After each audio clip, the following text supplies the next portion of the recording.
하나님의 은혜가 오늘도 함께 하시기를 주 이름으로 축원합니다. 우리 하나님은 사랑이십니다. 그래서 만물을 만드셨고 그 사랑이 아들을 이 땅에 보내셨으며 그 사랑의 아들을 십자가에 죽는 데 내어주셔서 온 인류를 구원하는 일을 하셨습니다.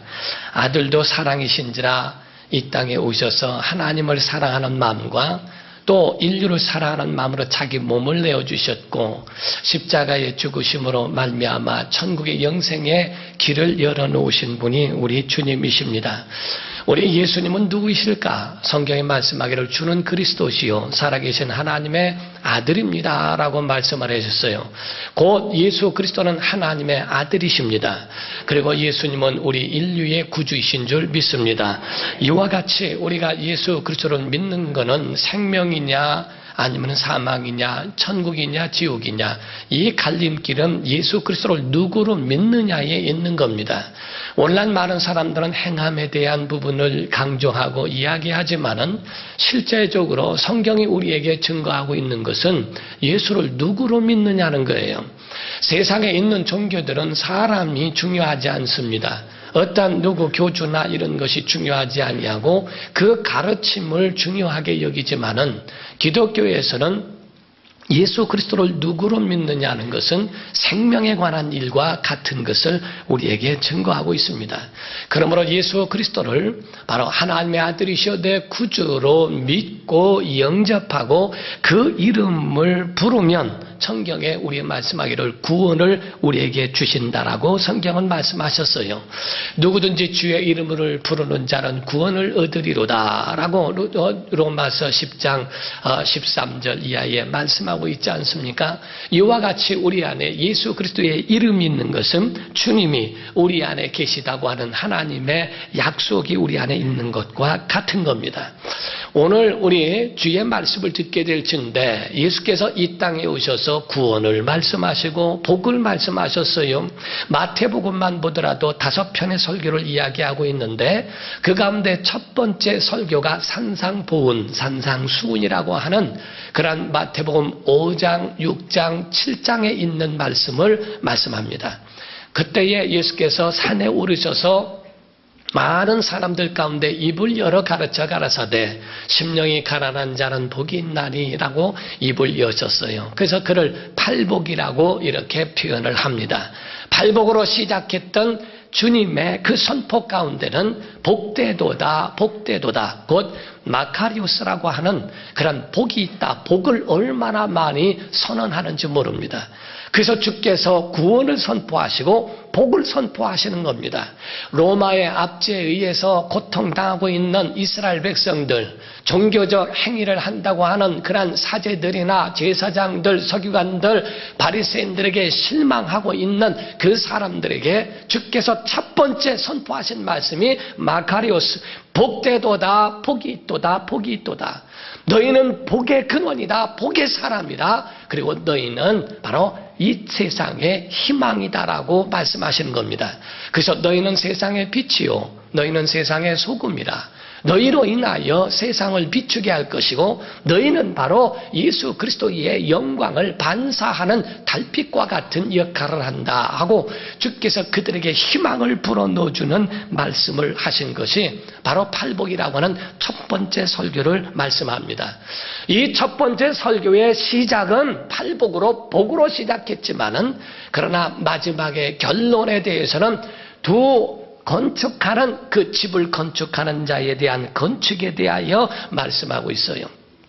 우리가 이 건축을 할 때는 굉장히 중요한 것이 기초라고 이야기를 합니다.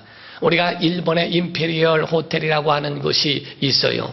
그 호텔을 지을 때는 미국의 건축가였던 프랭크 로이드 라이프라고 하는 사람이 건축을 했다고 합니다. 다른 건물들은 쑥쑥쑥쑥 올라가는데 그런데 그 임페리얼 호텔만큼은 2년 동안에 굉장히 기초공사와 골조공사나 이런 것이 2년 동안 이어졌다는 거예요. 사람들이 말하기를 아니 무슨 공사를 2년이 넘도록 그렇게 기초공사하고 그러한 골조공사만 하는가, 많은 돈을 낭비한다고 비난도 하고 거기에 대해서 불평과 그런 이야기 또 비난도 많이 받았다는 겁니다. 근데 2년간의 이 골조공사가 끝난 다음에 또 그 속에 안에 있는 내부공사가 또 2년이 걸렸다는 겁니다. 그래서 약 4년 동안의 그러한 건축의 기간이 있어서 그렇게 지었는데, 그런데 신기한 것은 1952년도에 대지진이 일어나서 일본을 강타할 때에 다른 데는 막 초토화된 것도 있었는데 이 임페리얼 호텔은 그 속에 있는 그 장식이나 이런 것까지도 전혀 손상이 없는 걸 보고 일본 사람들에게 굉장히 다시 한번 거기에 대해 기초공사가 얼마만큼 중요하다는 것을 깨닫게 하는 그러한 계기가 됐다라고 이야기를 합니다. 우리가 집을 지을진데 그 집의 가운데서는 반드시 이와 같이 얼마나 기초공사가 중요한가를 말합니다. 우리가 미국의 뉴욕이라고 하는 곳이 가보게 되면 맨하탄이라는 곳이 있습니다. 거기에 보면은 뾰족뾰족한 그러한 빌딩이 굉장히 많습니다. 100층이 넘어가는 그런 빌딩이 있죠. 우리가 엠파이어 스테이트 빌딩이라고 하는 것도 거기 맨하탄에 있고 아주 굉장히 많은 빌딩들이 있는데도 어떻게 집안이 견뎌낼 수 있을까? 거기에 대한 비밀은 그 밑에 있는 그 기초가 안반으로 이루어졌기 때문에 그 빌딩도 견고히 설 수 있다라고 하는 이야기를 말합니다. 이와 같이 성경에 바로 주께서 첫 번째 하신 그러한 설교의 말씀의 시작은 마카리오스 복되도다 복되도다 복에 대하여 말씀하셨는데, 바로 그 첫 번째 설교의 마지막에 대한 결론을 왜 집을 세우는 것에 대하여 말씀하셨을까? 오늘 거기에 대하여 자세히 알아봐야 할 그러한 필요가 우리에게 있습니다. 우리가 먼저는 여기에 24절의 첫 번째를 보시게 되면 24절에 그러므로라고 하는 접속사가 있어요. 그 이전 구절이 있고 그 이전 구절을 이어주는 말씀입니다. 그러므로라고 말씀을 하시죠. 그러면은 우리 팔복과 그 이하에 있는 열매에 대한 부분, 그런 기도에 대한 부분, 그런 모든 것이 다 포함하고 있는 것을 말씀하고 있죠. 이 말씀에 대하여 다 설교를 마치신 후에 마지막 비유로 말씀하시기 전, 그러므로 누구든지 나의 이 말을 듣고 라고 했어요. 이 말을 듣고 곧 지금까지의 설교와 지금까지의 교훈을 너희가 듣고 그 다음에 행하는 자는, 이렇게 말씀합니다. 행하는 자라고 하는 말씀을 우리가 듣게 될 때, 그 말씀을 듣고 실천하는 것을 말하는구나, 이렇게 우리가 생각할 수 있죠. 맞습니다. 틀린 말이 아닙니다. 절대로 우리가 예수 믿는 사람들은 머리로 듣고 지식으로 갖고 있다고 믿음이 아니에요. 그 우리 속에 실천이 나와야 되고 행동이 나와야 합니다. 그런데 21절을 다시 보게 되면 21절입니다. 나더러 주여 주여 하는 자마다 다 천국에 들어갈 것이 아니요 다만 하늘에 계신 내 아버지의 뜻대로 행하는 자, 여기도 행하는 자란 말이 또 나오게 됩니다. 26절에도 보게 되면 나의 이 말을 듣고 행하지 아니하는 자라는 말씀으로서 주의 말씀을 듣고 행하느냐 행하지 않느냐에 대한 그 구분을 주께서 여기에 대하여 이야기하고 있습니다. 그런데 여러분이 여기에 대해서 잘 놓치지 말아야 할 부분이 있다는 것을 여러분이 아셔야 한다, 이 말이에요. 우리가 집이라고 하는 건 너무 중요하죠. 집은 필수품이지 액세서리가 아닙니다. 우리가 있어도 그만 없어도 그만이 아니라 우리가 사람은 의식주라고 하는 게 반드시 필요해서 우리가 먹는 것, 입는 것, 자기를 보호하고 자기를 이와 같이 관리해 줄 수 있는 집이 필요합니다. 그 옷도 필요하듯이 집이 필요해요. 그래서 집에서 잠자고 편안한 잠을 자고 숙면을 취하고 난 다음에는 아침에 상쾌하게 일어나서 하루를 다시 시작할 수 있는 충전이 되지 않습니까?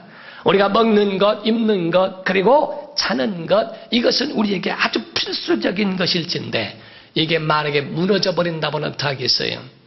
신앙생활이라는 것은 이 집을 세우는 것과 같은데, 그런데 만약에 이게 무너져 버리면 어떡하겠냐는 겁니다. 신앙생활은 여가선용이나 취미가 아니라는 겁니다. 필수라는 겁니다. 우리 영혼을 위하여 생명이라는 겁니다. 만약에 넘어지고 무너지면 기초가 무너져서 창수가 나버리고 거기서 무너짐이 심하게 되어버리면 자기의 생명까지도 위협을 받을 수밖에 없다는 겁니다. 그러므로 여기서 우리에게 중요한 것을 말하는 것은 집을 높이 짓느냐 멋지게 짓느냐 4층이냐 5층이냐 하는 그것을 말하는 게 아닙니다. 사람의 행함에 대하여 말하는 말이 아니고 그것은 따라오는 부수적인 거지만은 이 말씀에 대하여 주께서 하신 이 직접적인 본질은 다른 게 아니고, 자 21절을 다시 보겠습니다.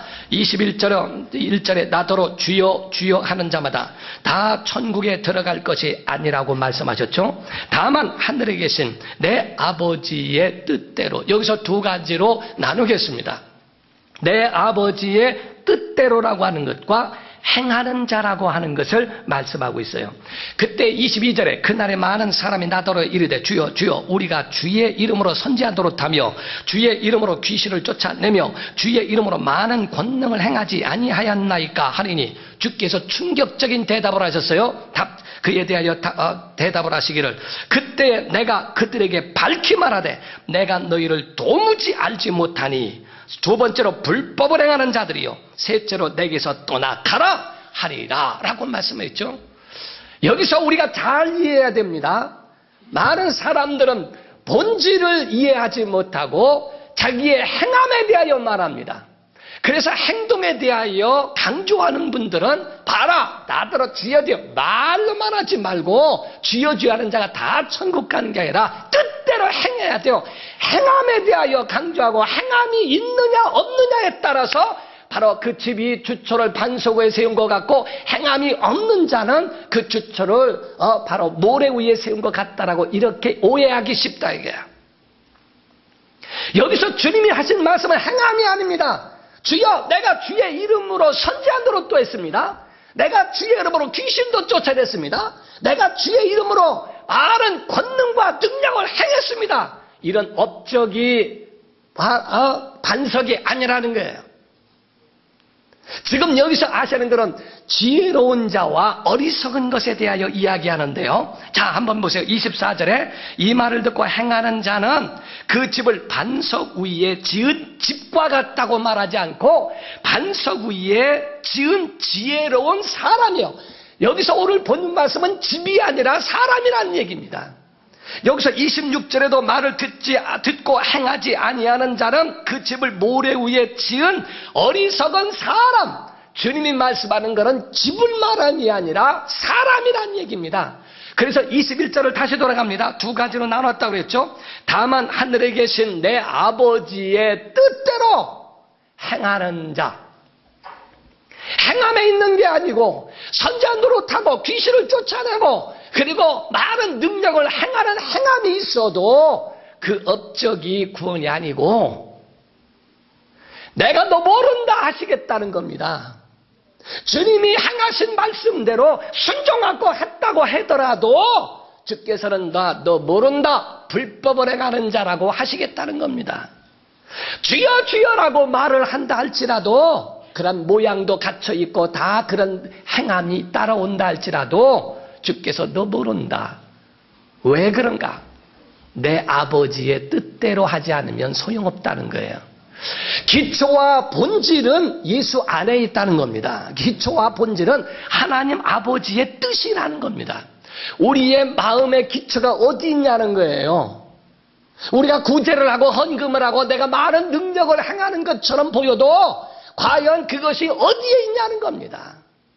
우리의 심령의 기초가 본질이 어디서 시작하고 있느냐는 것을 말하는 겁니다. 사람들은 그런 멋있게 이렇게 저렇게 많은 사람에게 베풀고 나누고 하는 그런 업적이 많으면 집을 어마어마하게 좋은 집을 세운 것처럼 오해하고 착각하지만 이건 기초가 잘못된 인생이다.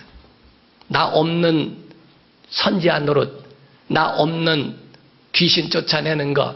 어떤 사람이 주의 이름으로 귀신을 쫓아내는 것을 내가 보고 금하였나이다 하고 제자가 말합니다. 예수께서 그냥 둬라. 내 이름을 사용하여 능력을 행하고 즉시 돌아설 자가 없다. 그러나 주님과 관계는 없습니다. 주님을 따르지 아니하기 때문에 그냥 그 이름에 대하여 사용하고 그 능력을 쓰는 것에 대해서 그냥 주께서 허락하셨어요. 그러나 영원한 나라에 갈 때 과연 그가 그 이름을 썼다고 해서 영생에 들어갈까? 아무리 그런 능력을 행했다 할지라도 나는 너를 모른다. 왜냐하면 주님 안에 기초를 세우지 못한 것은 주께서 그에 대하여 인정할 수 없다는 거거든요. 마태복음 16장에는 예수께서 예루살렘에 올라가시기 전에 헬몬산에 오르시는데 그 직전에 가이사랴 빌립보라고 하는 지방에 이르셨어요. 거기 갈 때에 보면은 신상이 있는데 시저의 신상이 있습니다. 로마 황제의 신상이 있어요. 그 모습을 보게 되고 하는 때에 주께서 불현듯 제자들에게 물으십니다. 사람들이 인자를 누구라 하느냐? 그때에 제자들이 말하기를 엘리야랍니다. 침례 요한이라 합니다. 예레미야나 선자 중에 하나라 합니다. 메시아란 말을 하지 않죠. 왜냐하면 사람들이 자기에게 먹여주고 자기를 살려주는 그런 메시아는 바로 시저라고 생각하니까. 예수께서 다시 물었습니다. 너희는 나를 누구라 하느냐? 라고 물으셨더니 베드로가 시몬 베드로가 대답하여 이르되 주는 그리스도시요 살아계신 하나님의 아들입니다 하고 고백을 하죠. 예수께서 급족해 하시면서 바요나 시몬아 내가 복이 있도다. 이를 알게 한 이는 혈육이 아니오 내 하늘에 계신 내 아버지시다. 너는 베드로라 이 반석 위에 내 교회를 세우리니 라고 말씀했어요. 여기에 세 가지로 나눠질 수 있습니다. 이 반석이 누구냐는 겁니다. 너는 베드로라 페트로스 이 반석 위에 페트라 교회를 세울 것이다. 그래서 천주교에서는 베드로를 교황 1세로 삼습니다. 베드로가 반석이라고 이야기합니다. 그래서 베드로가 반석이기 때문에 교황 1세로 삼고 높여서 나옵니다. 개신교에서는 기독교에서는 그렇게 말하지 않습니다. 주는 그리스도시요 살아계신 하나님의 아들이십니다 라고 하는 베드로의 고백 위에 교회가 세웠다라고 이야기합니다. 그런데 세 번째로 말하고 있는 주께서 말씀하신 그 말씀 가운데는 우리가 잘 유의하여 봐야 될 것은 이 반석 위에 내 교회를 세운다 하고 주께서 말씀한 건 베드로 위에도 아니고 그 신앙 고백도 아니에요. 왜냐하면 베드로는 그렇게 금방 고백해 놓고요. 나중에 돌아가실 때는 십자가에 못 박혀서 잡혀가시니까 그때는 계지 쪽 앞에서 나 모르는데 세 번씩이나 부인을 해요. 이 반석은 성경에 말씀했어요. 반석으로부터 물을 마셨으니 이 반석은 예수 그리스도이시다. 사랑하는 성도 여러분, 세 번째는 반석은 그 신앙 고백한 그 대상이란 얘기입니다. 주는 그리스도시요 살아계신 하나님의 아들입니다. 인간의 터 위에 교회를 세우는 것이 아니라 내가 고백한 주 예수 그리스도 그 위에 반석 그 위에 교회를 세우겠다. 예수 그리스도가 반석이시라고 하는 그 말씀을 하시는 거예요. 여러분 심령에 예수가 기초가 되어야 합니다. 여러분의 기초와 본질이 예수 안에 되기를 주 이름으로 축원합니다. 하나님이 우리를 건지시고 구원하시는 것은요 우리가 잘나서나 우리의 업적이 커서 구원이 아닙니다. 많은 사람이 오해하기를 행하는 자 그래서 예수 없어도 예수 믿는 사람보다 더 잘 행하고 베풀고 나누고 많은 업적이 있으면 저런 사람이 천국까지 예수 안 믿는 믿는다고 그래 믿으면 구원받는다고 하는 것들이 행함은 없다고 그래서 참 그런 걸 볼 때는 전도가 막히죠. 정말 주의 사람들이 인격이 갖춰지지 않고 사람들을 속이고 상처 주고 사기치고 이러한 것으로 세상적으로 살아가면서 예수 믿는다고 예수 이름 팔아먹는 것 보면 정말 속이 아프죠. 그래서 전도가 막히죠. 그게 속상하죠. 그러나 구원은요 아무리 잘난 옆집 자식보다는 못났어도 내 자식에게 내 집을 상속합니다. 아무리 잘난 나와 전혀 상관없는 사람보다는 그래도 못났어도 내 자식에게 더 마음이 갑니다. 하나님의 인류를 구원하신 것은 사람의 공력에 의해서 말한 것이 아니고 내 아들의 피가 있느냐 내 아들의 이름 갖고 있는 그 보증이 있는가 여러분 심령 안에 정말 예수가 있는가 그 터, 그 기초, 그 본질이 있는가 하나님 그걸 보시겠다는 거죠. 출애굽을 할 당시에도 6월절이라고 말합니다. 죽음의 천사가 지나갈 때에 어린 양을 죽여 피를 흘려 그 피를 받아가지고 문설주와 그 인방에 피를 발라라. 피를 볼 때 죽음의 천사가 넘어가리라. 죽음의 천사가 넘어갈 땐 그 집 안에 있는 사람에게 관심 있는 게 아닙니다. 그 속에 의인이냐 죄인이냐를 따질 게 아니라 그 속에 과연 정말 주의 명령대로 피가 있는가? 어린 양의 피를 볼 때 넘어간다고 그랬지. 그 속에 있는 모세 때문에 넘어간다. 그 속에 있는 누구 때문에 넘어간다. 이렇게 말하지 않았어요. 하나님의 최후의 마지막 심판은 우리 속에 예수의 피가 있는가? 하나님이 바라보실 때 아들의 피가 있는 자는 절대로, 그래서 요한복음 6장에 말씀하기를 아버지의 뜻은 바로 아들을 믿는 자마다 마지막 날에 살리는 이것이 아버지의 뜻이니라. 절대로 한 사람이라도 그들을 버려두지 않고 그들을 건지고 그들을 살리겠다고 하는 그 하나님의 그 굳은 주님의 마음이 그 속에 들어있는 거예요. 사랑하는 성도 여러분, 예수 안에 있어야 합니다. 여러분이 살 수 있는 방법은요, 여러분의 행위에 있는 게 아니에요. 지금 가지고 있는 그러한 삶 속에서 내 행위는, 그거는 여러분 보상이고요. 하나님이 마지막에 보상하시겠다는 거고, 여러분의 행위는 잘하는 건 전도와 관련이 있습니다. 내가 당신을 보니 정말 하나님 살아계시군요. 나도 당신이 믿는 하나님 믿고 싶소. 그를 통하여, 그 삶을 통하여 전도가 되어져. 내가 너를 보니까 예수 믿으려고 해도 안 믿겠다 하고 그냥 거기에 찬 전도의 마음을 막아버리면 한 영혼 죽이는 거예요. 그 영혼들이 그래서 믿는 사람들이 잘 살아야 하는 이유는요, 상급과도 연결이 될 뿐만 아니라 한 영혼이 죽고 사느냐. 나는 구원받을지 몰라도 다른 영혼은 죽을 수 있거든요. 그래서 우리가 그 영혼들 때문에 절제하고 그 영혼들 때문에 참고 인내하는 이유가 바로 거기 있는 겁니다. 우리가 잘 살아야 하고 행동을 잘해야 되는 것은 내 영혼을 위해서 구원에 관한 문제가 아니라 타인의 구원의 문제요, 전도의 문제요, 내 보상의 문제요, 하늘에서 받을 영광의 문제이고, 예수 믿느냐 안 믿느냐에 대한 문제는 내 문제예요. 그래서 여러분과 저에게서, 그래서 복 있는 사람은요, 정말 예수 믿는 사람의 좋은 점만 다 보여. 신기하게 그것만 보여서, 아, 예수 믿는 사람이 기도하니까 되더구나. 예수 믿는 사람들이 정말 뭔가 다르구나. 좋은 점만 보는 사람도 있는데, 아주 복 없는 사람은요, 맨 비리나 보고, 교회 오니까 이런 거, 아주 교회 오더라도 맨날, 그냥 주보 오탄한 것만 쳐다보고 있지. 진짜 그 속에 있는 진리를 들으려고 하는 것보다는 문장이 요거보다 요게 낫지 않은가, 이런 거나 생각하고 있고, 교회가 시설이 좋구만, 뭐 다른 엉뚱한 것에만 관심 들이고 있지, 실제로 내 속에 그러한 본질이 살아있는가, 본질이 있는가. 주께서 심각하게 여기신 것은요, 내 말을 듣고 행하는 자라 하는 말씀은 이 말씀이 내 심령의 기초가 되어 행하는 자, 이 얘기를 하는 것이지, 주의 뜻대로 행하는, 주의 뜻이 본질이 없는 자를 말하는 게 아닙니다. 주의 뜻은 저버리고 행하는 것만 가진 자기의 업적을 말함이 아니라 우리 속에 주님을 향한 믿음의 기초를 이야기하는 거예요. 그 후에 사람들이 이걸 깨달으니까 놀란 거예요. 28절에 보니까 예수께서 이 말씀을 마치심에 무리들이 그의 가르치심에 놀라더라. 큰 충격을 받습니다. 여러분, 충격받을 때 그때 성장하거든요. 여러분, 우리가 가나안 동굴학교에 어떤 목사님이 가셔서 기억나는 게 있다고 그래요. 옛날에 지금은 고인이 되셨습니다만 김용기 장로님이 가나안 동굴학교에 거기 온 사람 몇 개 해서 다 수료하는데, 그 가운데에 일을 시키고 난 다음에 앉혀놓고서 거기서 고구마를 간식으로 주는데요. 고구마가 사람 머리만 났더래요. 얼마나 큰지. 그래가지고 그걸 몇 등분 했는데도 엄청 크더래요. 그때 그 장로님이 그러더랍니다. 거기 있는 사람들에게, 얘들아, 이 고구마가 왜 큰 줄 아냐? 먹어보니까 그렇게 맛있고 그렇게 좋더래요. 이건 무궁화인데 이게 왜 이렇게 큰 줄 아냐? 이게 성장한 거지. 나는 고구마를 그냥 잠자게 두지 않는다. 계속 쓸어대고 계속 호미로 파대고 계속 충격을 줘가지고 이게 아주 긴장하게 만든다는 게요.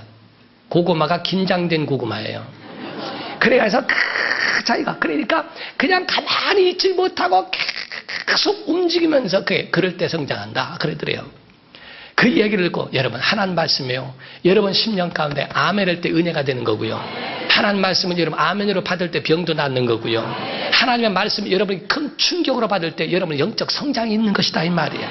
여러분 주의 말씀이 먹고 사는데 지장이 없고 살만하고 하나님 있어도 없어도 상관없으니까 그러니까 말씀이 충격이 아니에요.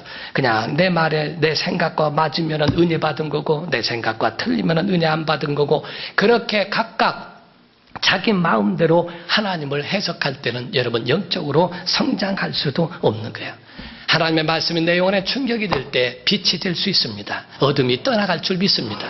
하나님 말씀이 내 안에 충격으로 와닿고 내 영혼을 간섭할 때에 여러분 칼이 될 수 있습니다. 다른 영혼을 치유할 수 있는 그런 의료 도구가 될 수도 있고 여러분 심령에 불붙어 있는 그 불이 남의 사람들에게도 붙여줄 수 있는 영적 불이 될 수도 있습니다. 하나님의 은혜가 우리 안에 있기를 주 이름으로 축원합니다. 예수 안에 붙어있는 성도들은 실패와 좌절 사이에서 거기서 갈등하지 않습니다. 그 가운데 넋두리하고 그냥 거기에 주저앉지 않습니다. 어둠을 이길 용기가 있고 그 속에는 바로 희망을 선포할 수 있는 능력이 있어요. 여러분 속에 예수 안에 거하시기를 예수 이름으로 축원합니다. 예수 없는 것에 대하여 너무 연연하지 마세요. 예수 안에 있는 그런 자기 심령을 돌아보세요.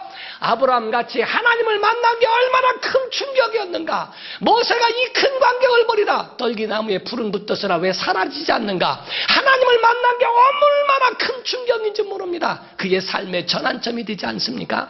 바울이라는 사람은 사도행전 9장에 보니까 다메섹 도상에서 빛을 보면서 주님을 만납니다. 사울아 사울아 어찌하여 내가 나를 핍박하느냐 박해하느냐. 그때에 주연이십니까? 내가 박해하는 예수라. 예수를 만난 순간에 그의 삶이 완전히 변화되어 버립니다. 쫓아다녔던 자가 쫓기는 자가 됩니다. 예수의 복음을 막고 방해했던 자가 예수의 복음을 위하여 목숨을 걸어버립니다. 이와 같은 하나님의 사람으로 변화될 수 있는 것은 그 심령 가운데에 믿음의 성장, 정말 믿음의 기초가 그 심령 가운데에 자리 잡고 있었기 때문에 그렇습니다.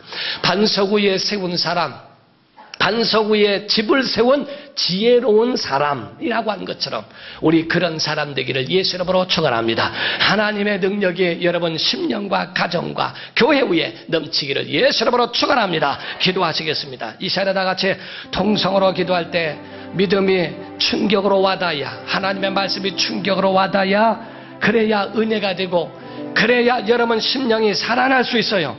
정말 우리 영혼을 붙잡아 주시고 우리 영혼에 한량없는 은혜를 베풀어 주시옵소서. 다 같이 통성으로 기도하시겠습니다. 살아계신 하나님 아버지, 하나님의 사랑과 은혜를 감사를 드립니다.